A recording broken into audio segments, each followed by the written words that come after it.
Hi everyone, I'm Steven and today I'm going to talk about the formation of subject in Christopher Marlowe's Tamburlaine the Great. So this is my outline. First, I'm going to talk about the summary of Tamburlaine the Great. Then I will talk about the definition of tragedy because I think that the plot of Tamburlaine the Great is very different from normal tragedy. Next, I will talk about the schema L, which, as usual, is my focus on display. And I will also talk about the dusting, Tamburlaine's dusting, because I think it is interesting to know what drives Tamburlaine to accomplish every great things, all these great things. And then I will give a detailed analysis of the battles with kings, and there will be Maestes, Khosrow, Bajazeth, and the Sultan of Egypt. And you can see I added Zenocrate behind the Sultan of Egypt. It's because that the Sultan of Egypt is actually father of Zenocrate, and the battle between Tamburlaine and Sultan, the Sultan is actually represent the struggle between Tamburlaine and Zenocrate. So in the end will be my conclusion. So here you can see that the summary of Tamburlaine the Great. If you look at the picture in the middle, it says Tamburlaine. In the beginning of the story, he is a shepherd, and he wants to sees control of the Persian Empire. So by doing so, he overthrown the two kings, which is Maestes and his brother Khosrow. And in the second picture, he says Tamburlaine conquers the Turks, uses their king as a footstool, and then declares himself emperor of Africa. So here he talks about Bajazeth. And in the end, after conquering the Sultan of Egypt, Tamburlaine gets married. So actually, the Tamburlaine the Great, the plot is divided into two parts, and I'm only I'm going to talk about first part only in this presentation, and which ends up with the marriage between Tamburlaine and Zenocrate. So as you can see, the plot is very different from what we normally knows about the tragedy or a play, which it consists of frieze text pyramid, exposition, rising action, climax, falling action, and denouement. So if you read the plot before, then you will know that in part 1 of Tamburlaine the Great, there is no falling action. Tamburlaine didn't lose any single battle. He wins and wins and falling up, wins. So he become after all these series of victories, he become uh, closer to his goal. But there is no falling action. So this is why I put I want to talk about the summary of it because it's very different, and which brings me up, which makes me come up with the question: is Tamburlaine the Great a tragedy? Because normally, historically, critics has categorized this play as a tragedy, but as you can see, nothing happens but victories in the play. So, is the play really a tragedy? And in order to answer this, we have to bring up Aristotle's Poetics, which talks about the definition of tragedy. So he says that the tragedy normally consists of three parts: noble protagonist, artistic mimesis, and complex plot. So here he says that noble protagonist, as regards characters, four things should be aimed at. First and foremost, that they be good. The second aim is appropriateness, and the third aim is likeness. Fourth is consistency. So what Aristotle says about the protagonist of tragedy is that first he has to be a good man, a good decent man.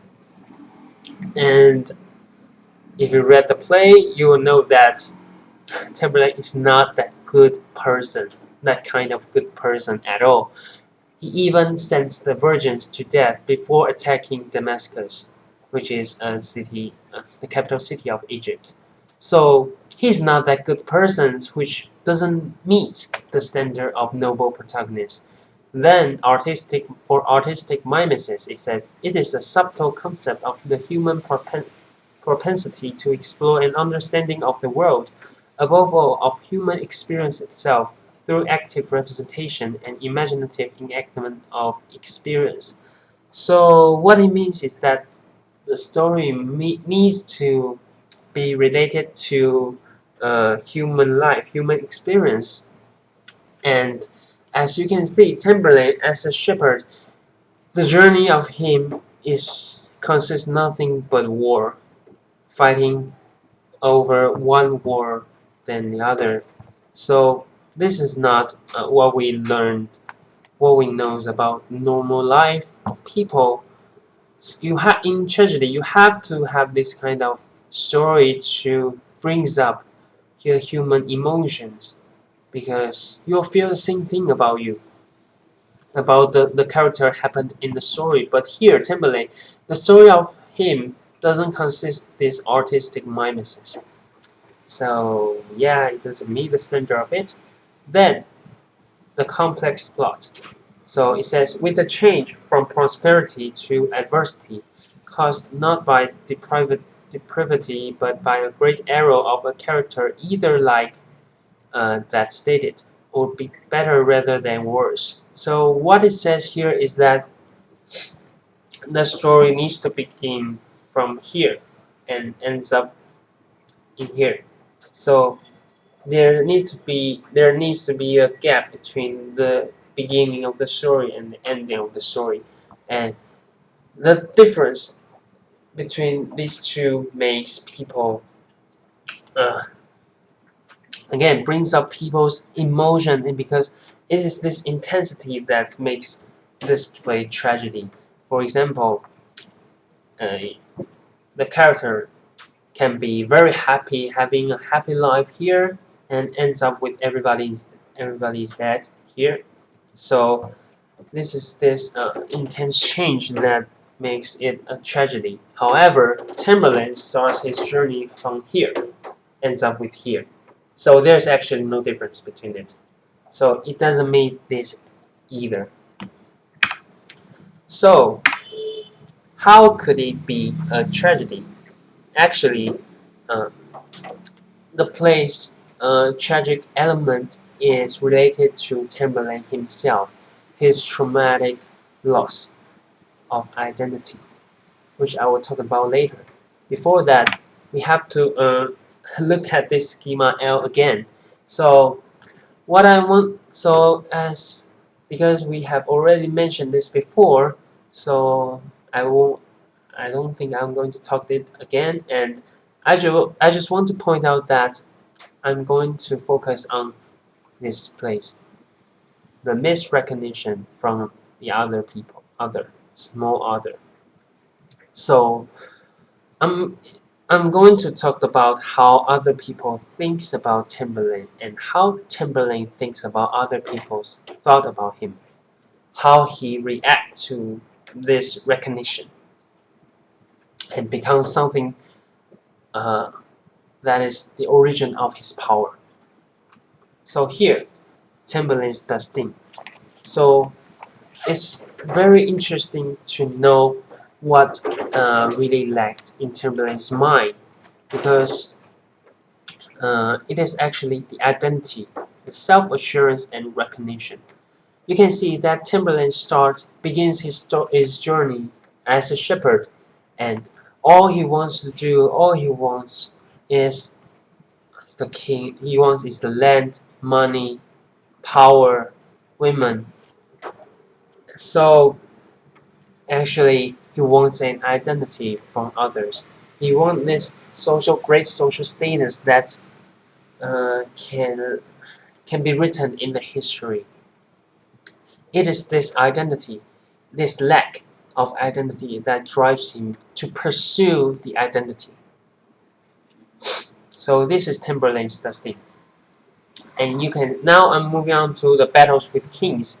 So here, as you can see, the quote from Martin. He says, Tamburlaine responds by assaulting his opponent verbally through signifiers, then defeating them on the battlefield, and finally appropriating their regal position and, more importantly, the signifiers of their power, crowns and corpses.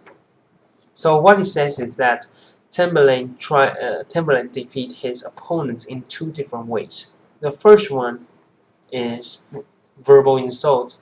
So he actually outwit others by talking, by having conversation. And the second way is that physical defeat. So he wins every battle. And next, we will talk about every king that he met and he defeats. So the first one, the most easy one, is Maisty. He is the king of Persia, and this king appears to be the first victim of Tamburlaine because he is not. He is an unqualified king due to his impotence. So, in the first act, he has already shown his impotence as being a king because he always listens to others' opinions and suggestion. He doesn't have his own decision. He doesn't make his own decision. So, and Tamburlaine knows it, and he reveals his superiority over Maestes from a trick that in the play. So he says, as you can see here, he says, when Maestes says, "Away, I'm the king. Go, touch me not. Thou break the law of arms, unless thou kneel and cry me mercy, noble king." Tamburlaine asks, "Are you the witty king of Persia?" So this is important because by asking this question, ironically, Tamburlaine built his superiority, create his superiority over Maestes, because it means that Maestes are no longer able to take control of the conversation. So Tamburlaine is a winner, and you can see how he manipulates his words to play trick with Maestes. He says, "I would entreat you to speak but three wise words." Maestes answered, "So I can when I see my time." Tamburlaine, "Is this your crown?" Maestes answered, "Aye, didst thou ever see a farrier?" Tamburlaine says, "You will not sell it, will you?" Maestes, "Such another word and I will have thee executed." "Come, give it me." Tamburlaine answered, "No, I took it prisoner." Maestes, "You lie, I gave it to you." Tamburlaine says, "Then it's mine, because he gave it to him." So Maestes said, "No, I let you keep it." So from here you can see how Tamburlaine used the power of rhetoric, used the words, only a wordplay, to defeat verbally Maestes. So this is very interesting how Tamburlaine assured his identity over others. And next victim, Khosroy. So Khosroy is Maestes' brother, and he overthrew his brother with the help of Tamburlaine. As you can see, Levine's quotation. So he says, Khosroy, who makes use of Tamburlaine's help in dethroning Maestes, and thereby teaches Tamburlaine how to unseat him in his turn. So after the overthrow of Maestes, Tamburlaine fight against Khosroy for the crown. And you can see that Khosroy is a betrayer who wins the war by cowardly setting up an ambush. So between the fight of Khosroy and Maestes, Khosroy wins the battle by setting up an ambush, which is a very coward move. However, though doing the same thing, which is overthrowing a king, Tamburlaine chooses to give him warning and more warriors instead of stealing his crown cowardly. So the two different ways of overthrowing a king represents the two different personality and reveals the superiority of Tamburlaine to Khosroy, because obviously you can see that Tamburlaine wins the battle fairly and Khosroy wins the battle cowardly. So again, Tamburlaine assured his identity over from the incident that happens between himself and Khosrow. Next, Bajazeth. So different from the kings before, Bajazeth is more like a king than any other in terms of witness and power of rhetoric, powers of rhetoric. So what it means here is that when he knows that Tamburlaine is going to attack him, he decides to. His first thought is that he decides to tell Tamburlaine, "I'm content to take a truce," since he recognized that Tamburlaine bears a valiant mind. So different from Mycetes and Khosrow, who, when Tamburlaine is going to attack them, the only person, the only reaction is being rage, becoming a very angry person when they knows that Tamburlaine is going to attack them. However, instead of being angry, Bajazeth, he has the he knows how to deal with the situation, and by taking a truce, he can reduce the damage to the minimal state. And this is the difference between Bajazeth and other kings, which makes him as kingly as Tamburlaine is.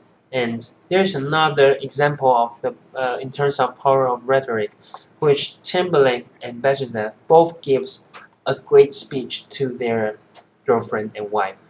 So Bajazeth said, "Zabina, mother of three braver boys than Hercules, that in his infancy did pass the jaws of serpents venomous. Okay, sit here upon this royal chair of state, and on thy head wear my emperor crown, until I bring the sturdy Tamburlaine and all his captains bound in captive chains."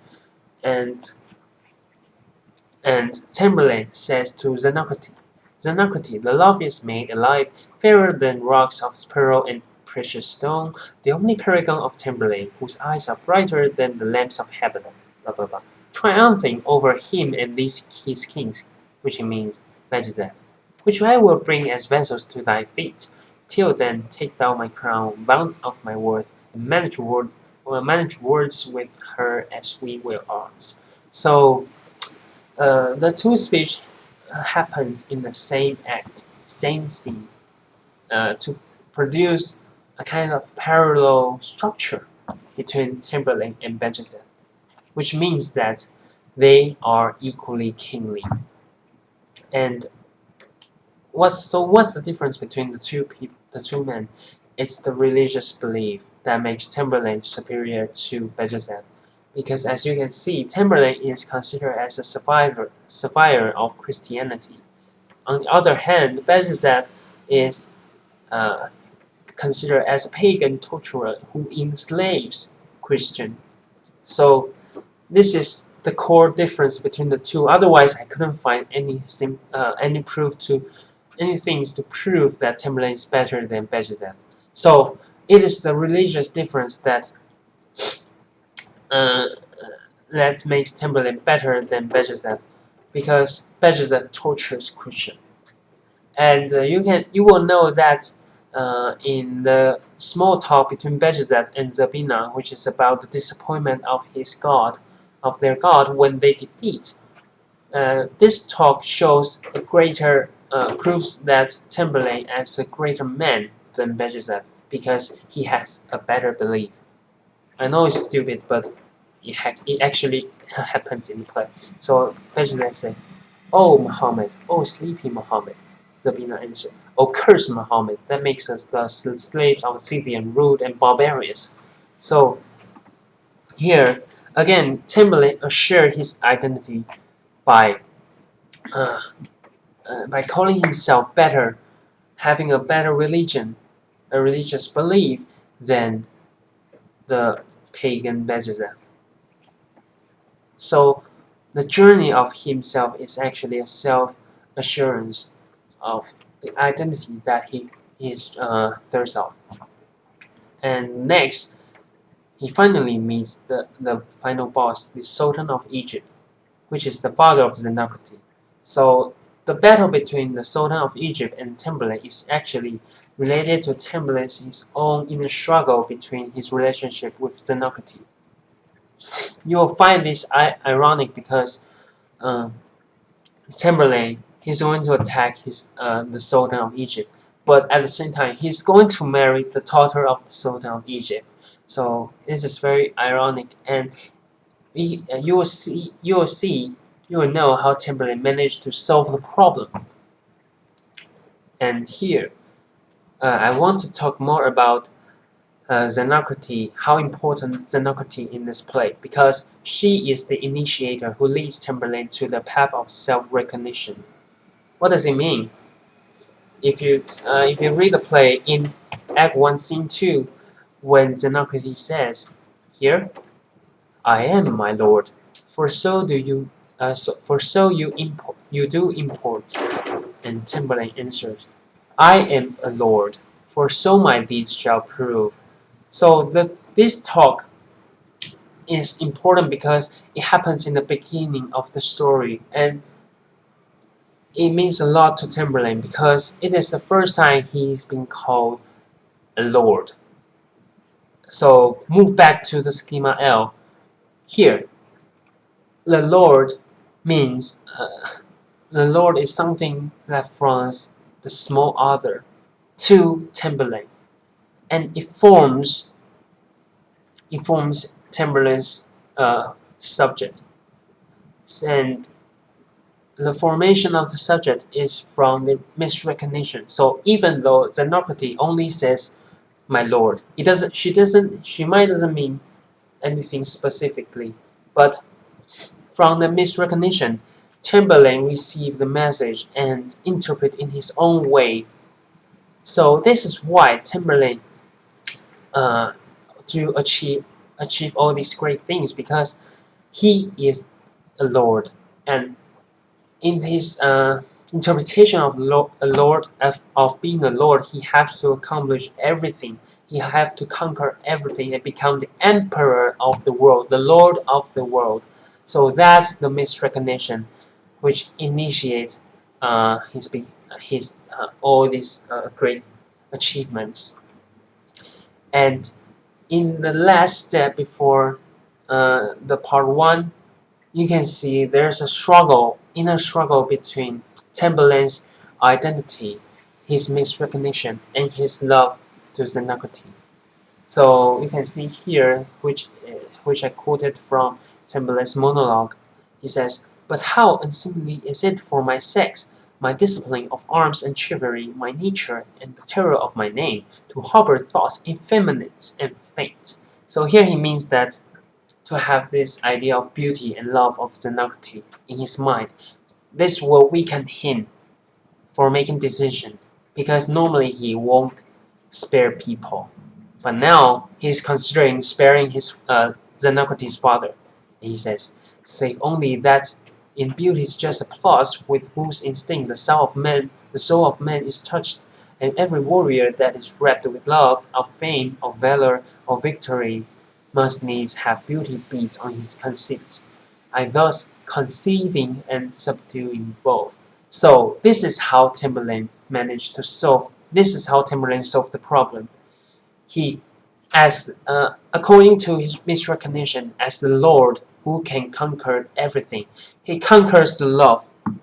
He conquers the beauty of the love of Zenocrate by sparing her father.